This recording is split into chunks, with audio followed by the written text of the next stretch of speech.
ભાવનગર જિલ્લાના ઉમરાળા તાલુકાના ખોખરાશેરી વિસ્તારમાં રખડતા પશુઓના મામલે તણાવપૂર્ણ ઘટના સામે આવી છે।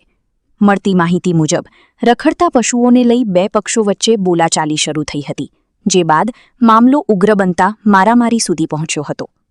ઘટનામાં વાતાવરણ એટલું તંગ બન્યું કે બે લોકોને નિશાન બનાવી જીવલેણ હુમલો કરવામાં આવ્યો હોવાનું સામે આવ્યું છે। હુમલામાં બંને લોકોને ગંભીર ઈજાઓ પહોંચતા તાત્કાલિક સારવાર માટે ભાવનગરની સરટી હોસ્પિટલ ખાતે ખસેડવામાં આવ્યા હતા।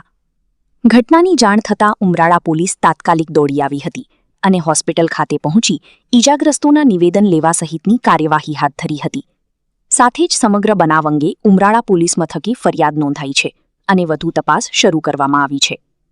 આ બનાવને લઈને ખોખરાશેરી વિસ્તારમાં થોડો સમય માટે ભય અને તણાવનો માહોલ સર્જાયો હતો।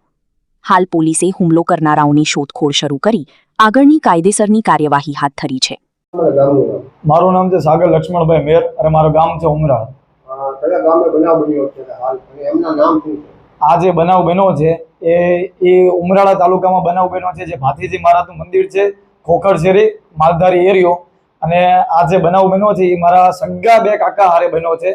આમાં બનાવ જે ઘટના થઈ છે, મારા કાકા એક રેઢિયાર ખૂટી અને તગેડો એમાં એ જે ખૂટીઓ છે એ એક આ પોપટભાઈ આ એના બકરા દૂધતા હતા, બકરા બેઠા હતા, ના પોપટભાઈના બકરા દૂધતા હતા અને 3 છોકરા હતા। ના આ ખૂટીઓ એની રીતે ગયો અને ના જે નીકળ્યો એની એ સાઈડથી ગયો તો પોપટભાઈ એને એમ લાગ્યું કે અહીંયા આ ભાઈ ખૂટીઓ તગડો મારા કાકાએ, તો મારા કાકા એ રસ્તા પરથી ગયા નીકળ્યા ને તો પોપટભાઈ ડાયરેક્ટ તે આવીને સીધો મારા કાકા ઉપર પસાર કર્યો એને અને એના 3 છોકરાએ બે મળીને। આ જોતા મારા બીજા એક કાકા છે હરેશભાઈ મેર, એ ત્યાંથી નીકળતા હતા અને એના ભાઈને આવી રીતે મારતા જોયા ને એટલે એ પણ આ મેટરમાં વચ્ચે પડ્યા ને આમ વચ્ચે પડ્યા એટલે એના જે પોપટભાઈ ભોળિયા છે એમના જે 3 છોકરા છે ને એ એમને આવ્યા અને સીધો કુવાડી લઈને એના માથા ઉપર મારી તો ન્યા મારા હરેશ કાકા પડી ગયા। આવી જ રીતે મારા મોટા લાલા કાકાને પણ આવી રીતે એમને માર્યું। હથિયાર એમની પાસે હતો, કુવાડી હતું, પાવડો હતો, પછી ધાર્યું હતું અને બીજા એવા ઘણા બે હથિયાર છે એ હતા, લાકડી હતી, ઘણું ખરું હતું।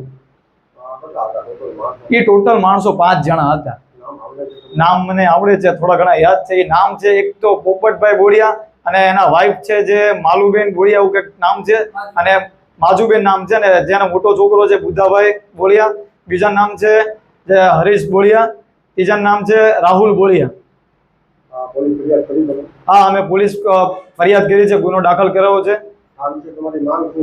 આ વિશે મારી એક જ માંગ છે કે મારા કાકાને જે ખોટી રીતે આ બધું થઈ ગયું, નીકળતા હતા પેલા તો એમને પાછળથી જે હુમલો કર્યો છે ને, જે પાછળથી ડાયરેક્ટ જે માથા ઉપર માર્યું છે, હુમલો કર્યો છે ને, એને ખોટી રીતે દગાથી મારા કાકાને માર્યા છે। આ બે મારા કાકાને અમને ન્યાય મળવો જોઈએ। ખોટી રીતે મારા કાકાને આ લોકો માર્યા છે। અમારે તો આ રજૂઆત એ છે કે મારી તો એક નમ્ર વિનંતી છે કે આ વિડીયો ભાવનગરના પીઆઈ સાહેબ જો જોતા હોય, પીઆઈ, એસપી, પીએસઆઈ, કલેક્ટર સાહેબ, તો મારા કાકાનો આ કેસ તમે જુઓ ને અમને ન્યાય આપો। આજે અમને ખોટી રીતે જે અમને મારા કાકા લોકોને માર્યા છે એનો અમને ન્યાય મળવો જોઈએ, કેમ કે આ યોગ્ય નથી, કેમ કે દગો કરીને માર્યા છે। જે મારા કાકા પાછળ વળતા હતા ને તો બધા જ ચોંટી ગયા છે, 5 જણા। આની યોગ્યથી યોગ્ય તપાસ કરો અને આ લાભ જે લીધો છે ને એ અંધારામાં લીધો છે।